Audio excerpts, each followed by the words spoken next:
What's up, guys? Doing another video here on the old trusty OG here. This video, I've seen it so many times. I buy and sell a lot of Groms, and it drives me absolutely crazy, is when people install bars and do not drill or cut.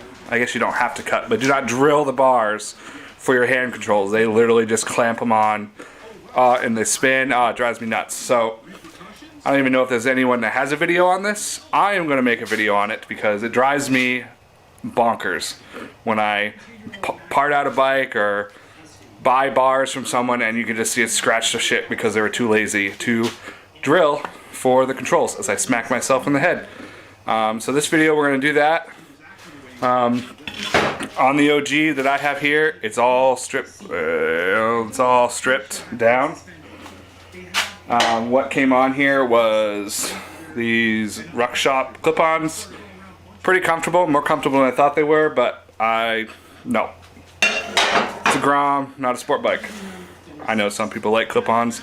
Again, they actually weren't that bad, and I considered using them, but I much prefer the KLX 110s, which is what these were. They were 70 bucks at my local dealer.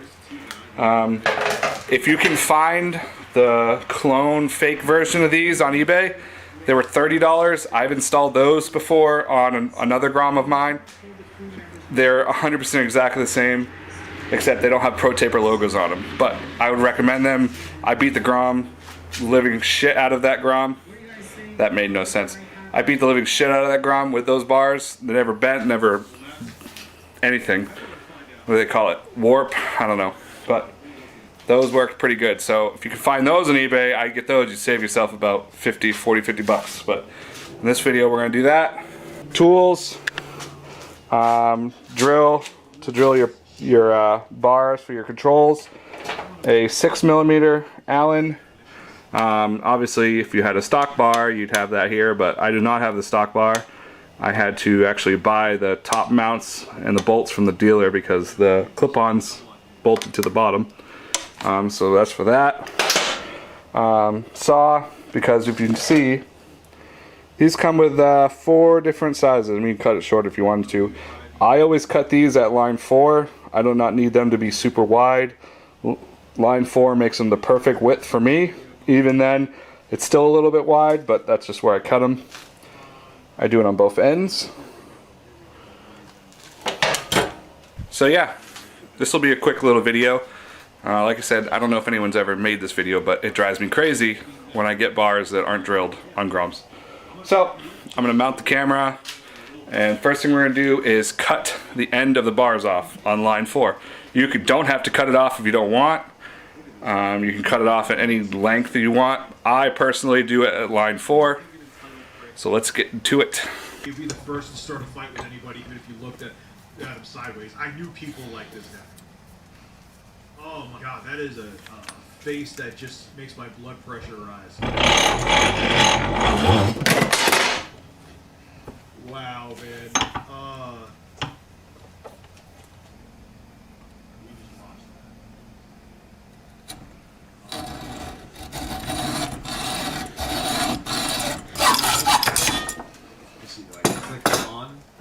Nope, won't do it. And you can see it's hollow, so we're going to put a plug in there.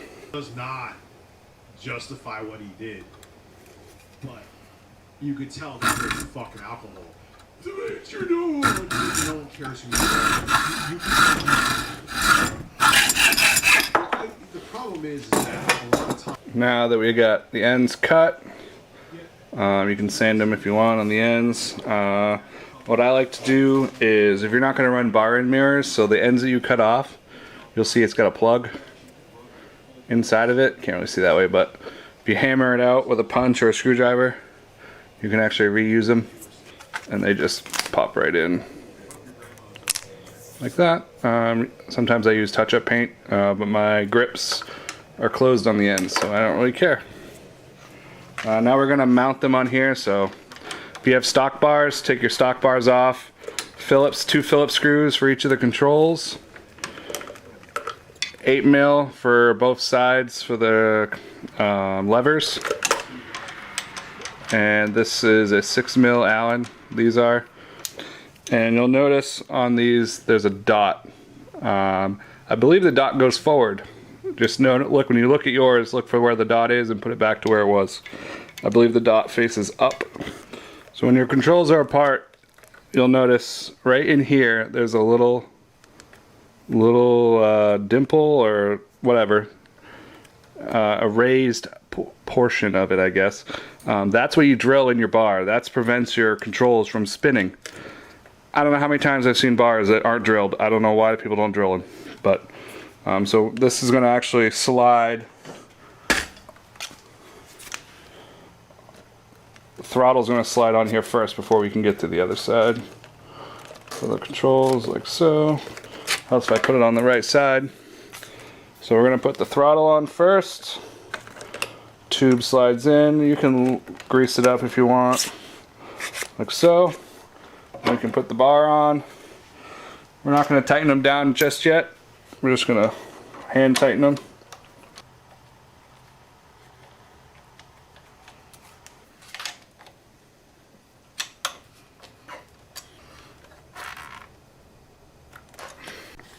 Alright, we get the bars tightened down. They're centered, mostly centered, close enough.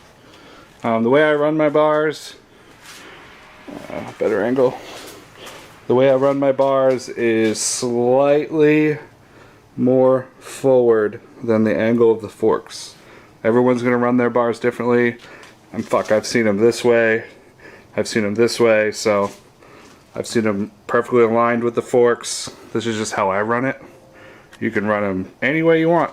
I don't really care. So next thing we're going to do is I'm going to show you how to drill or mark the hole and drill for this. First thing, actually, we're going to put the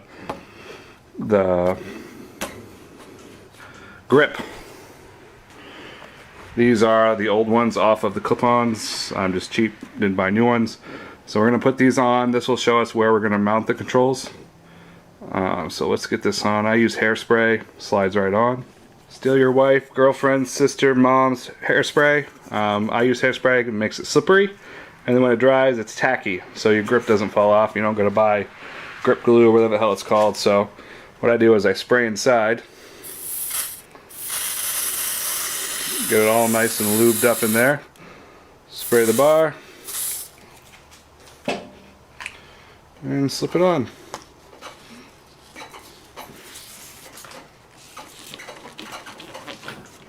You'll know when to stop because obviously it hits the end of the bar, which there it is. A couple minutes, that will be dry. Won't move. So now we're at the part where everyone fails to do, which drives me nuts. We're going to mount the controls and then we're going to mark it and drill the hole. So how we do this, again, with this open, you can see there's a little dimple, divot, little raised thing in there, kind of. That's what we're going to drill the hole for.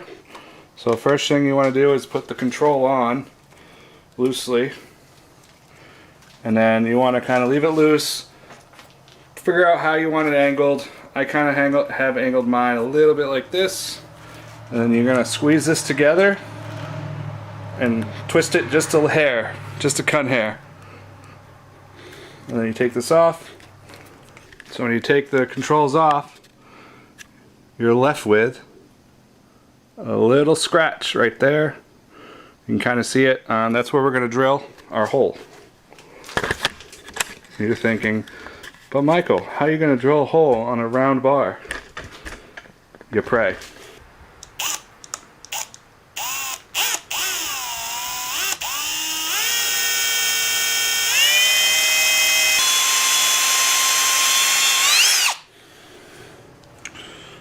You don't have to drill all the way through. You want to start with a smaller bit and work your way up. Perfect. Now you want a bigger bit that you'll fit that little thing.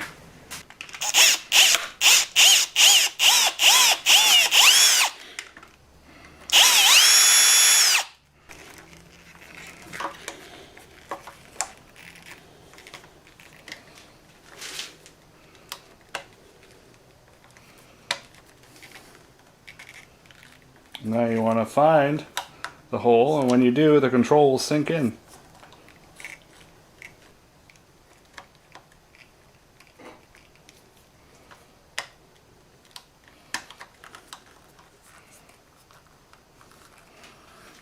When you find the hole, get your screws, screw your control together. As I drop the screw on the ground,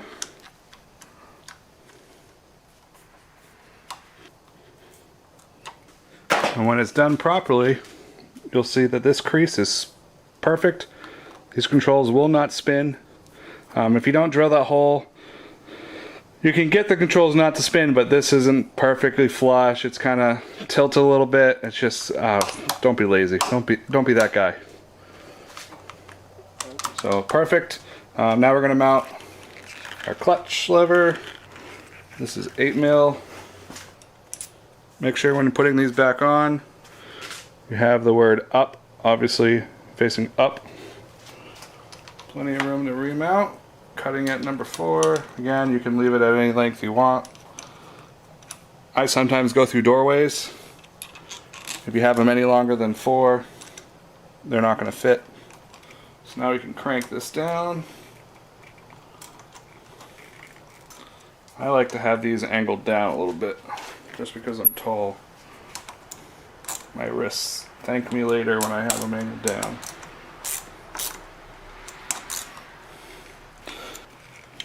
One side done. Now let's do the other side. So this side's a little more tricky because you got the throttle tube, but it's pretty much the same process.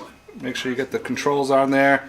When you're doing throttle tube, you don't want it pushed all the way. You can see it. You probably can't see it, but the grip bulges out. You kind of want to give it a little space because you don't want it to stick. And now we drill.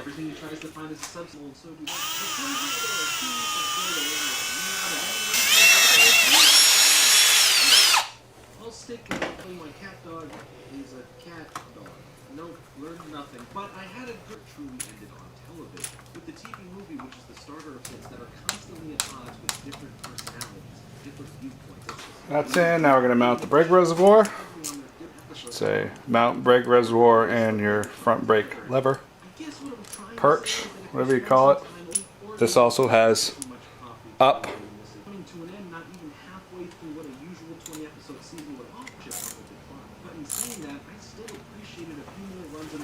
Check the throttle.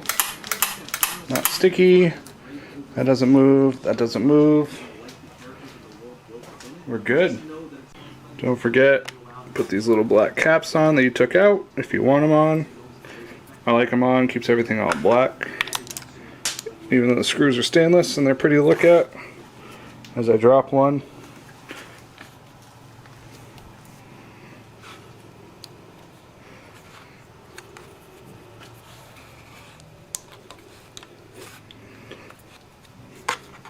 The last step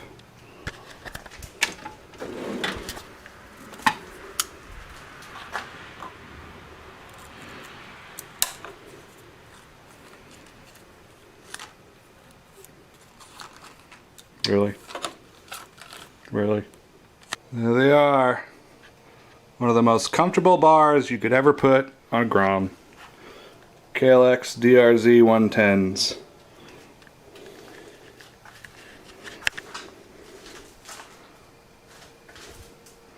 Makes the actual bike feel like a motorcycle now. So that's it. Simple. Drill your fucking bars. Do not put them on without drilling them. And yeah, that's it. Super simple. There's a torque spec. As I get a low battery on my camera. Uh-oh. Where's my charger? Plugged in. So yeah, super simple. There's a torque spec for those bolts that hold the bar on the clamp. I have no idea what it is. Ugga it, tighten it. If it's loose, you'll move. The bars will move forward and you'll crash and die. So just tighten it as tight as you can. And that's it. Simple, simple, simple. Drill your damn bar for your controls, please. For the love of God, do it right, or don't do it at all. So, on that note, thank you for watching, guys. I'm gonna have a few more little how-to things. I'm gonna have a plug-and-play flasher for the taillight that I'm building. I'm just waiting for connectors to come in. I have a plug and play AC to DC conversion adapter for OGs that want to run HIDs or LEDs or whatever. You just want to have proper 12 volts to your headlight. Plug and play. That video may come out before this one, it may come out after, I don't know. I've recorded it, I just had to edit it. I think that's it. So again, thank you for watching. Subscribe if you're new. I might as well set a goal to get to 1,000 subscribers because I get about 4 or 5 subscribers a day. So it'd be cool if you can subscribe. Don't hit the bell, I don't care. But it'd be neat to get to 1,000 before the end of the year. Who knows? So until next time, later.